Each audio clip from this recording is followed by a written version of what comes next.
During World War II, there is one aircraft that is equally at home at 30,000 feet on a reconnaissance mission. As it is skimming at treetop level, taking the fight to the enemy's door. Capable of a 4,000-pound bomb load, it can smash its target with pinpoint accuracy. Or deliver a 6-pound shell against a U-boat. No one is safe from its fury. With a speed of over 400 miles per hour, Something behind. Looks like a 190, about 1,000 yards away. it is so fast and maneuverable that the Germans award their pilots with 2 kills if they manage to shoot one down. Yet this aircraft was ridiculed from the start. In a revolutionary leap of design, it has no armor. Has only a pilot and navigator. And even more bizarre, it is built entirely of wood. But by the end of the war, nearly 8,000 of these aircraft had been built. It had won the hearts of all who had flown it, and had become a legend in its own lifetime. It was called the Mosquito. It was a thrill, absolute thrill to be with those purring engines going, and you touch the stick to the left, it went to the left. It was superb. It was just a sheer joy to fly around with these 1,200 horses neighing on each side. It was a thing of beauty and a joy forever. It really was. Using extraordinary archive film and color reenactments, Battle Stations goes into harm's way with the deadly Mosquito.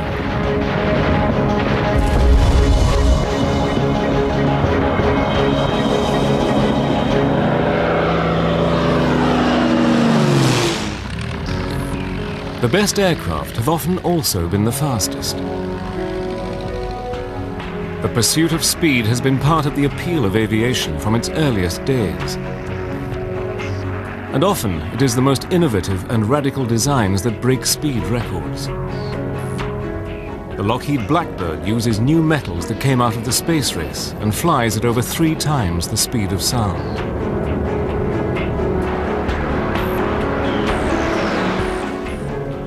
Throughout the 1930s, one company in Britain was also obsessed with speed, and it was one man's dream to use a radical material to build the fastest aircraft in the world.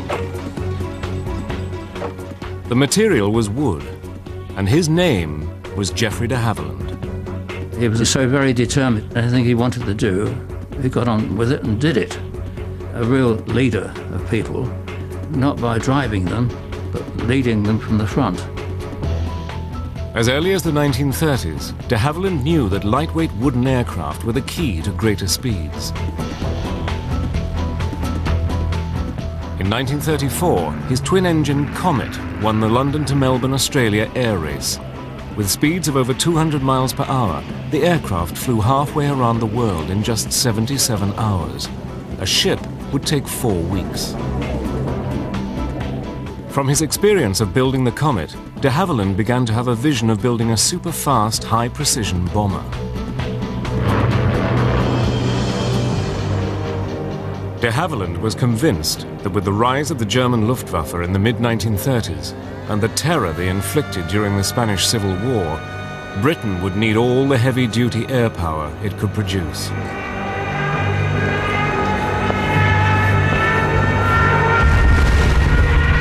It took the British quite a while to realize that the Germans had innovative designs, monoplane fighters, but more importantly, they had medium bombers that were being developed, and they had, in effect, tested them in the Spanish Civil War from 1936 onwards. It's a huge wake-up call. At the time, the British Air Ministry believed that the future of bombing was in huge, heavily armed conventional bombers such as the Lancaster and Halifax. Radical new designs of lightweight aircraft were scoffed at. But Geoffrey de Havilland had other ideas and continued working on designs for his new bomber. His dream was to construct a cheap, easy-to-build aircraft powered by 2 Rolls-Royce Merlin engines. Amazingly, it would have no guns, no armor plating, could carry up to 4,000 pounds of explosive, and with a speed of nearly 400 miles per hour, would be faster than any other aircraft in the world. But the most amazing concept of his vision was to build a warplane made entirely of wood. The aerodynamicists and the military men at the time ridiculed the idea, saying, "How can you build a modern bomber out of wood? How would it carry bombs? And how would it protect itself?" But de Havilland had all the answers. It wouldn't need to protect itself. Its defense would be speed. And as far as strength was concerned, pound for pound, timber has similar structural properties as aluminium and steel. There's a shortage in Britain in the late 1930s of metal workers, of people skilled in the new technologies of fighter aeroplanes, of bomber aeroplanes. What you did have, though, was a nation of cabinet builders, of woodworkers, of individual small craftsmen. But more importantly, you can actually mobilize all of these people to build it, and you can make it, in effect, a cottage industry. September 1939. With war in Europe, de Havilland is at last given the green light to build a prototype aircraft. Immediately, the de Havilland design team went into overdrive. Led by Ronald Bishop, they moved into a 17th century manor house called Salisbury Hall. This remote house was chosen to keep the new aircraft away from prying enemy eyes. By October 1939, work had begun on building a mock-up aircraft in the manor's enormous kitchen, and a hangar disguised as a barn was constructed at the western side of the moat. We were working often periods of time, 6.5 days a week, and at some periods from 7 o'clock in the morning till 7 o'clock at night. But they were racing against the clock. In the spring of 1940, Germany conquered France, and the British Army was swept off the beaches of Dunkirk. With the Germans poised for invasion, Britain was fighting for its survival. Every effort was focused on holding back the Germans, and de Havilland's wonder plane seemed destined never to leave the drawing board.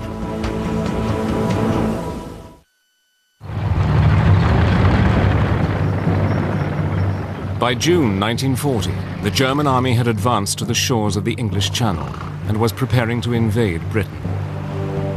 In 6 months, the Nazis had conquered Poland, Norway, Denmark, Belgium, and France.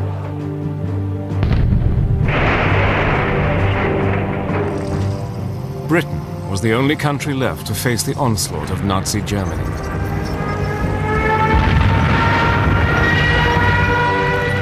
With Britain fighting for its life, priority was given to building only existing types of combat aircraft. Geoffrey de Havilland's radical new wooden bomber looked condemned to be scrapped. But de Havilland was not a man to take no for an answer. Sir Geoffrey's words are, well, they may not want it now, but they will want it. De Havilland persuaded the Air Ministry to let him continue as long as he did not use any of the vital materials required for the war effort. Throughout the summer of 1940, as Britain fought for survival against the German Luftwaffe in the Battle of Britain, de Havilland and his team worked on their wooden bomber.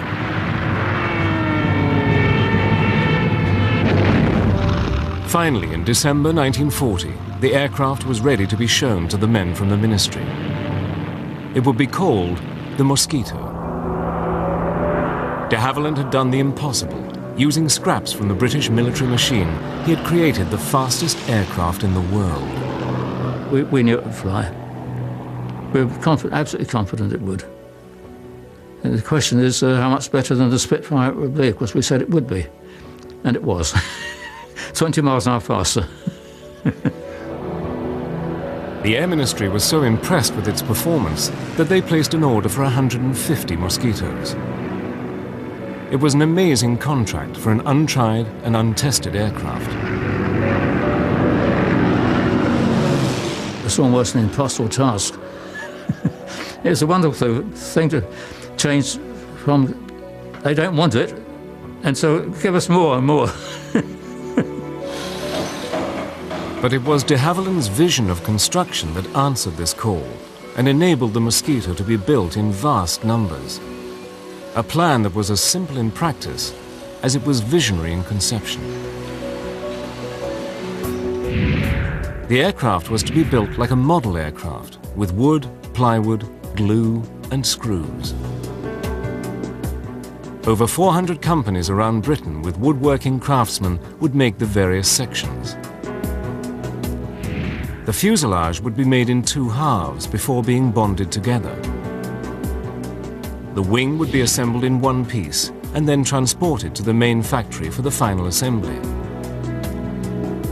In all, over 6 tons of wood and nearly 50,000 brass screws were used in each aircraft. At 40 feet long and with a wingspan of 54 feet, a legend had been born. With a speed of 400 miles per hour, faster than any aircraft in the world, the Mosquito was ready to do battle. The RAF viewed these aircraft as too valuable to let just anybody fly them. Only the most experienced crews were selected. But for many of these men, powered by its 2 mighty Merlin engines, the Mosquito was unlike anything they had ever flown before. The purr of a Merlin is something to experience, it really is. And then we taxied out and took off. There you were, you suddenly look at the altimeter. The 1 minute you're down at 1,000 feet, next minute you're up at 30,000. She would climb at 2,500 feet a minute, and that was really going some. You had to get into a jet to fly anything faster than that. If you started to mishandle her, pushing and pulling, in no time at all you would over-control, and she would be like a mosquito. She would sting you. In July 1941, the first Mosquitoes to go into service were delivered as photo reconnaissance units. It had taken only 22 months from the first drawings to delivery. Unarmed, bristling with up to 5 cameras, these aircraft were soon sweeping all over Europe, evading anti-aircraft guns and fighters. The Germans had nowhere to hide. Nothing was safe from the Mosquito's prying eyes. Photo reconnaissance was vital. We're talking the days before satellites, the days when human intelligence on the ground was limited. It was difficult to get back good information. Before every single bomber command raid over enemy targets, they had to take pictures of the targets, and in fact had to report the weather as well. So the Mosquito was an ideal aeroplane for that. In fact, you could say probably it was the best aircraft for this. But it was as a bomber that the Mosquito came into its own. During the early part of World War II, bombing was a case of hit or miss. Aircraft flying at 16,000 feet would drop their bombs in huge numbers, trusting on flying skill, weather, and luck to hit their targets. But by mid-1942, the Mosquito bomber version was going to change all that. Relying solely on speed and height to outrun the enemy fighters, Mosquitoes could drop their bombs with pinpoint accuracy. Soon, Mosquitoes with payloads of up to 4,000 pounds, equivalent to a B-17 bomber, were an integral part of bombing missions. But to make the Mosquito even more deadly, they perfected the art of fast, low-level daylight raids. We had to be under 50 feet to be under the radar. That's the whole point of low-level operations, so the Germans don't know you're coming. And then, of course, you had to go low over the target as possible, so that you took them hopefully by surprise. Some daylight raids were flown at such low altitudes that Mosquitoes would often come back with strange souvenirs from their mission. Many Aussie pilots come back with telephone wires draped round his tail wheel. I know I've come back with branches of trees that weren't planted in England.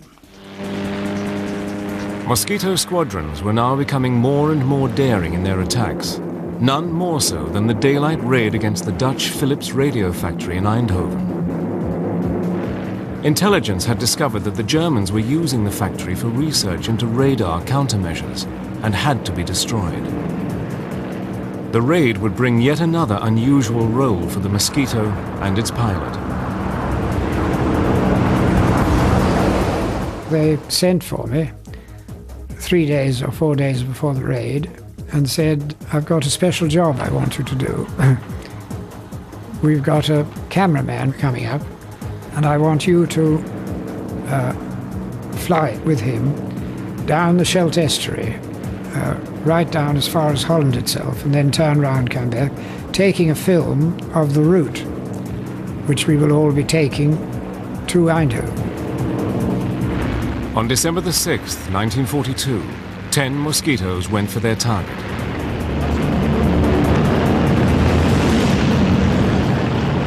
We went low level down the Scheldt estuary into Holland. And then just then we were approaching a place I think called Turnhout.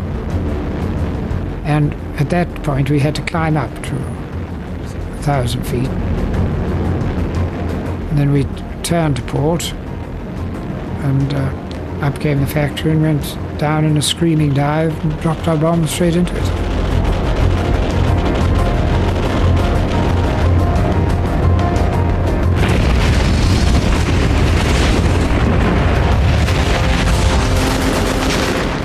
Racing for home, the Mosquitoes were caught in German anti-aircraft fire, or flak. Over the North Sea, disaster struck. The chap who decided to follow me, because he was on his first trip and he thought he'd follow an experienced pilot, and I'm afraid he caught a bit of flack because my cameraman suddenly called out, looking backwards, God, he'd gone into the sea. I've turned round and went back to the sea. And there was no dinghy or anything, just a cauldron of boiling water. Just 6 weeks later, on January the 30th, 1943, the Mosquitoes went on another audacious raid, the 10th anniversary of Hitler's coming to power. Intelligence learned that there was to be a major Nazi rally in Berlin, led by Reich propaganda minister Joseph Goebbels and Reich Marshal Hermann Göring, which was to be broadcast on German radio. This was too good an opportunity to miss. The aim was not to hit the site of the rally, but to create chaos and interrupt the broadcast.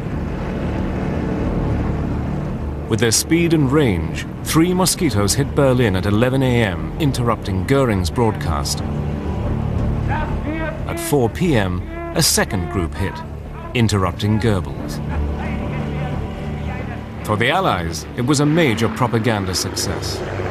The Mosquito delivered to the Allies, particularly to the British, propaganda coups right the way through its service history, and all done by a small wooden aeroplane that the Germans had written off in their propaganda as being some sort of antique.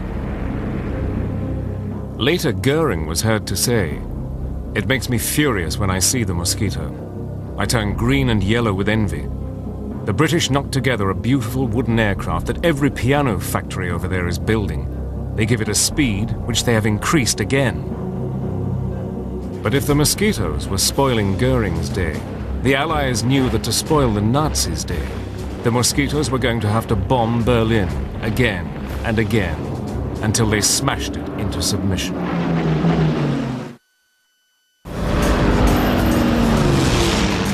Ever since it went into service, the 400-mile-per-hour wooden Mosquito had been thrown into battle with devastating results. Whatever role it was asked to do, the Mosquito answered the challenge, always ready to take the fight to Hitler's doorstep.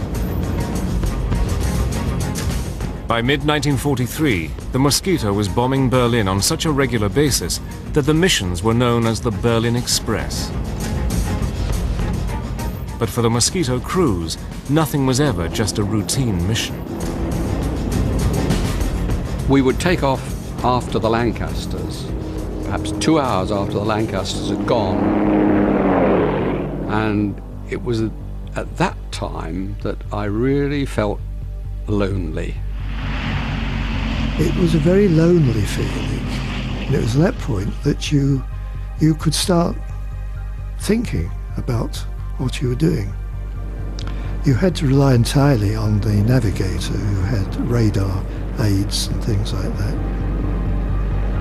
But then with the night closing in on you, it suddenly became to realise that you'd left your homeland behind, and you were heading for you knew not what. After 2 hours, the much faster Mosquitoes caught up with the slow, lumbering Lancasters heading for Germany. Flying at 25,000 feet, the Mosquito crews looked down on the procession of bombers 7,000 feet below them. And then you would probably be treated to a sight you would rather not see, which was the German night fighter force intercepting the Lancasters. I mean, it's true to say that once the German night fighters found the bomber stream, they didn't let go. And they'd be there, hammering away at the flanks of the heavies, and you'd see a sheet of flame as a Lanc caught fire and then blew up. And this would be the melancholy procession to the target and out of it too. It was just awful. But it was not only the night fighters that they had to get past. Like icy fingers of death, the German searchlights hunted for any Allied aircraft in the sky. The favourite thing for them to do was to pick up somebody with a searchlight and then fasten all other searchlights onto it. So it was like a moth in a candle flame, and it wasn't very long before you saw brr, brr, brr, one-way tracer going, and then an explosion as a Lanc or a Halifax went down. Suddenly, the most frightful glare suddenly hit the cockpit, and this blinding light, and I realised what it was, but at the same time, this bloody tracer came shooting past. So I just dived and twisted, and I got out of it. You could twist and turn if you wanted to, but generally speaking, they would hold you as you twisted and turned, follow you. The way to get out was to dive, so you could do a screaming dive and quickly fly away. Eventually, the Mosquitoes and Lancasters made it to their target. Having dropped their bombs and taken photographs, they then had to fly back through the searchlights before they reached Britain. For those crews who made it back, the RAF found a way of protecting them from the horrors of war. People came back shot up. And one thing I did notice about the bomber airfields, of course, no one was ever sick. You never saw an injured man around the place. If people arrived wounded, he'd be quickly spirited away. Everybody next day was there, booted and spurred and smiling. Nobody was dead, or if they were dead, they weren't there anyway. One squadron did nearly 200 missions within a year, and Mosquitoes bombed Berlin 220 nights in a row. By early 1943, a bigger, badder version of the Mosquito came into service, the fighter and night fighter Mosquito. Now armed with 4.303 machine guns, it could lay down a devastating storm of fire.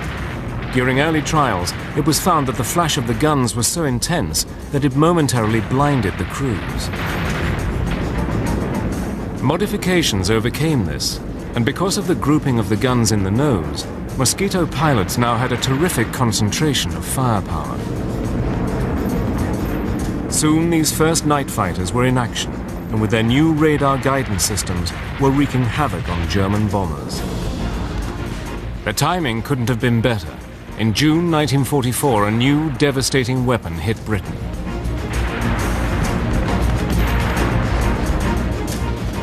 After D-Day, as the Allies were fighting to gain a foothold in Europe, Hitler unleashed his new terror weapon, the V-1 flying bomb.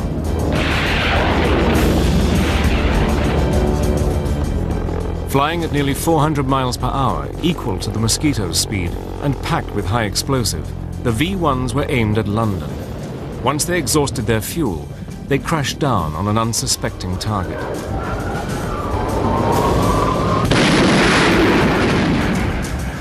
Destroying these fast-flying bombs was a dangerous task. Quickly, Mosquito pilots devised ways to take these terror weapons out of the sky. They would try and get some height and then swoop down on it and shoot it with cannon.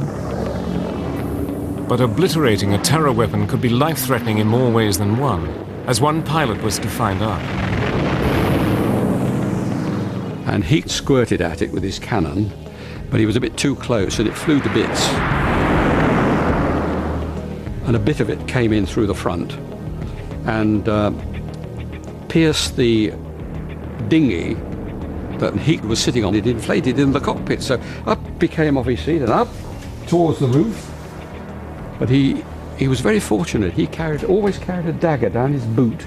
I don't know if he wanted to fight his way out of Germany, perhaps. He produced the dagger, stabbed the dinghy, and down it went, and he got home. When I heard the story, I was absolutely terrified, and I always carried a knife down my own boot after that, just in case. Whilst the fighters were attacking the V-1s in the air, their photo recon brothers were scouring France and Belgium, hunting down their launch sites. As we got near the target, of course, the navigator would alert you to your position. Put your nose down onto towards the ramp of the pillbox, and the pilot would release the bombs. We did, I think, over 3,000 sorties against them, and in the end, Hitler only launched 5,000 of them. And it was an ideal target for the Mosquito. The Mosquito was made for V1 sites. After just 9 weeks, the Mosquitoes had destroyed over 650 of these terror weapons. But the Germans were not beaten and were fighting as ferociously as ever. Once again, as the fighting intensified, the Mosquito would take its crews into harm's way and go down in history in one of the most daring and ingenious raids of World War II. From its early days, Coastal Command had used Mosquitoes as a vital weapon against harbors, shipping, and vicious German U-boat packs. But by 1944, it had a bigger sting in its tail. Called the Tetsi Mosquito, this aircraft carried a Moulin 6-pound cannon with a kick like a mule. Rate of fire was about 1 every 2 seconds. You could fire it separately, and that's an automated one, 1 every 2, or you fired it yourself, carrying 24 rounds. Very formidable weapon. It was armor piercing. You should have allowed yourself a range of 1,000, 1,500 yards for the target, but not to go closer than 600 yards. The reason why you shouldn't go in less than 600 yards is because you might get a bit of shrapnel for your own gun coming off the U-boat. Another weapon the aircraft carried were 8 60-pound rockets. When they unleashed these terrifying weapons, it was equivalent to a broadside from a light naval cruiser. Once on target, nothing was safe from these fearsome Mosquitoes. It seemed that there was nothing that the Mosquitoes were not called on to try. Always ingenious, the military were constantly planning different ways to use this unique wooden aircraft against the enemy. But the deeds that made the Mosquito a legend were the daring low-level precision raids against the German Gestapo. It was as if the Mosquito crews had declared a personal war against the hated Nazi secret police.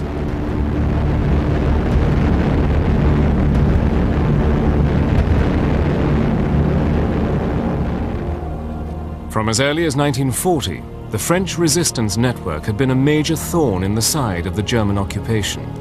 Its aim was to sabotage the Nazi war effort.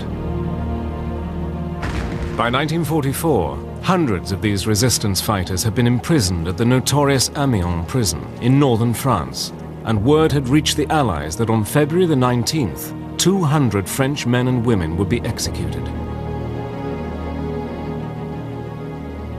An ingenious plan was hatched. Mosquitoes would be used to bomb the walls surrounding the prison so that the resistance fighters could escape. It was called Operation Jericho. The main prison layout was in the shape of a crucifix surrounded by a 20-foot high wall, 3 feet thick and topped with broken glass. Located at the end of a long road, the prison was surrounded by open, flat countryside. The timing of the raid was vital. It had to be at midday when the prisoners were exercising in the yard and the guards were having lunch. Equally important was the placing of the bombs. Great care had to be taken so that enough explosive was used to smash a hole in the outside wall, but not so much as to kill all the inmates. When told of the danger, the resistance fighters replied they would rather die from RAF bombs than by a German firing squad. On the morning of the 18th of February, the Mosquito crews were told for the first time what their target was. We went into the briefing room around about 9:30, 10 o'clock in the morning. And on the table was a mock-up model of the Amiens prison. And we were told we were going to try and breach the walls and give the prisoners a chance to escape. The attack, timed for exactly 12 o'clock midday, consisted of 3 stages. One squadron was briefed to breach the walls, in other words, to toss the bombs or fly very low level and put the bombs at the base of the walls, if possible. The second squadron were to come in at 2 minutes past 12 when the guards had gone to lunch and bomb the dining hall, mess hall, anything they could lay their hands on to keep the guards under control. In case of the first squadron not breaching the walls completely, or the second squadron not doing the guards' quarters, etc., then the third squadron would bomb the whole prison. As the crews waited for takeoff, it appeared that the raid might be cancelled. The weather had closed in, and all aircraft were grounded. It was very, very bad weather, low cloud and sort of spitting snow, do you know what I mean? Very low cloud. And we didn't think it would go on. What the Mosquito crews did not know was that the French resistance had sent a coded message. Strike now or never. Execution's imminent.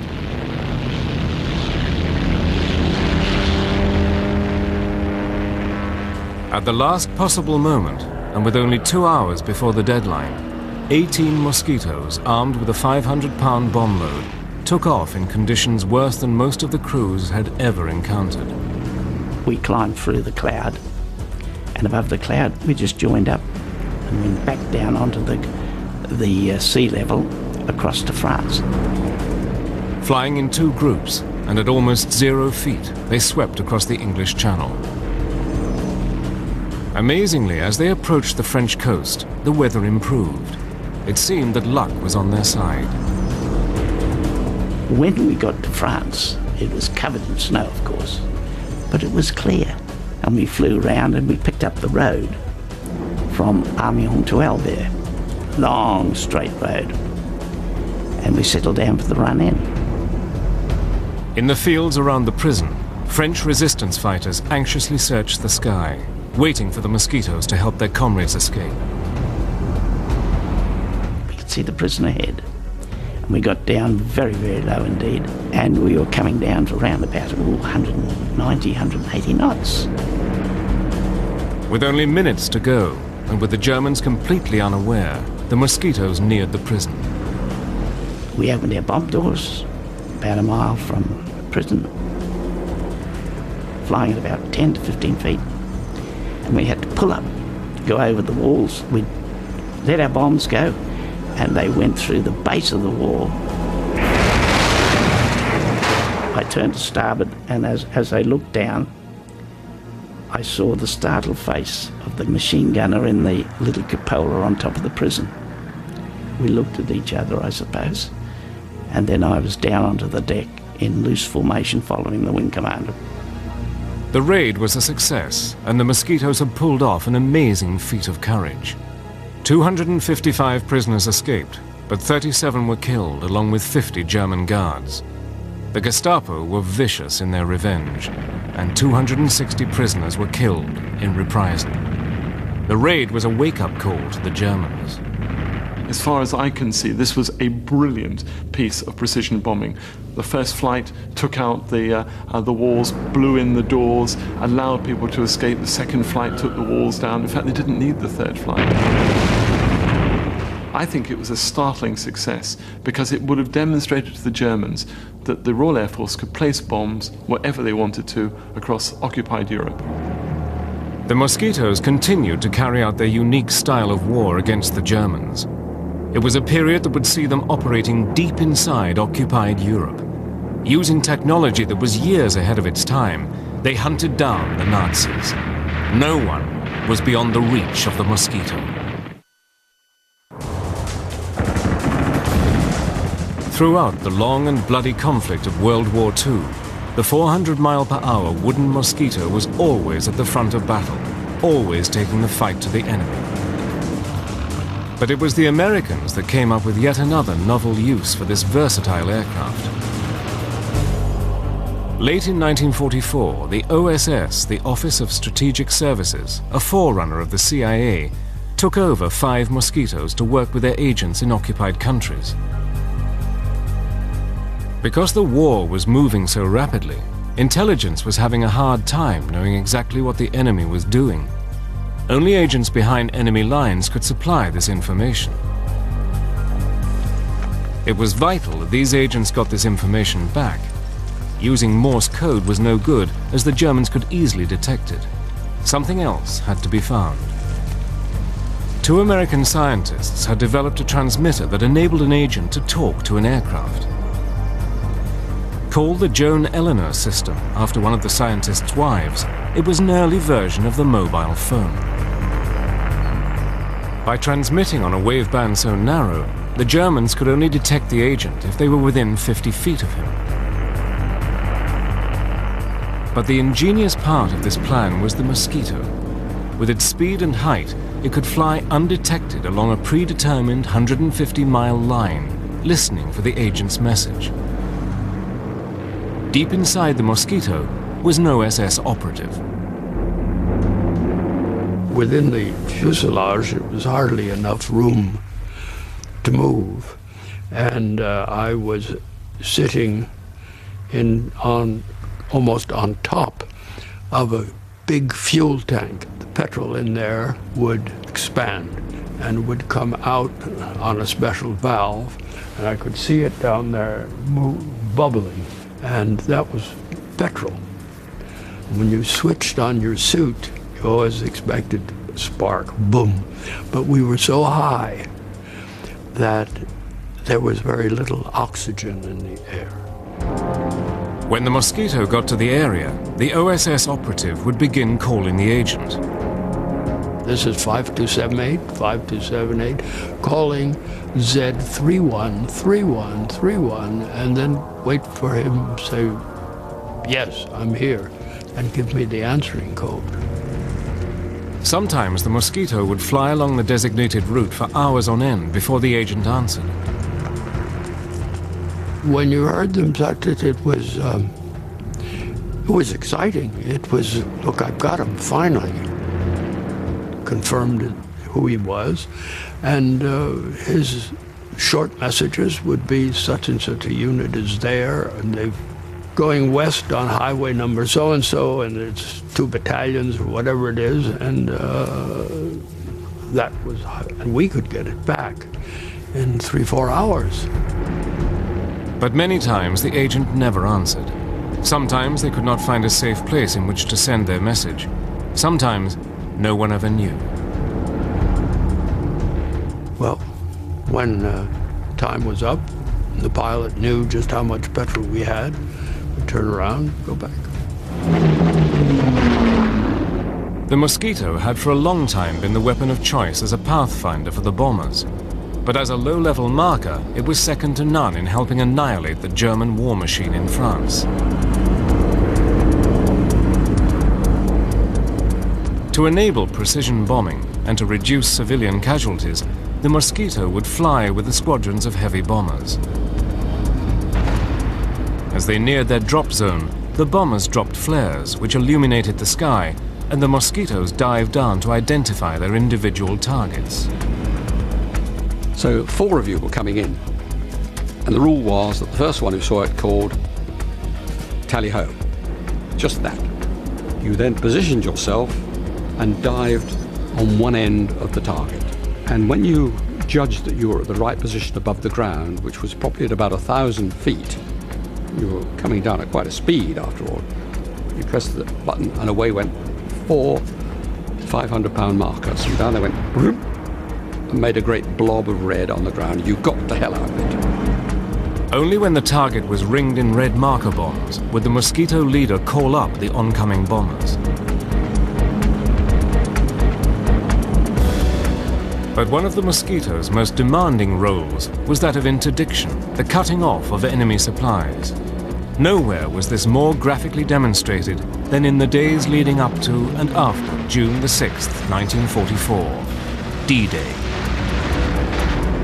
As Allied troops fought a bloody battle to gain a foothold in France, the Mosquitoes hunted independently, seeking out enemy supply lines.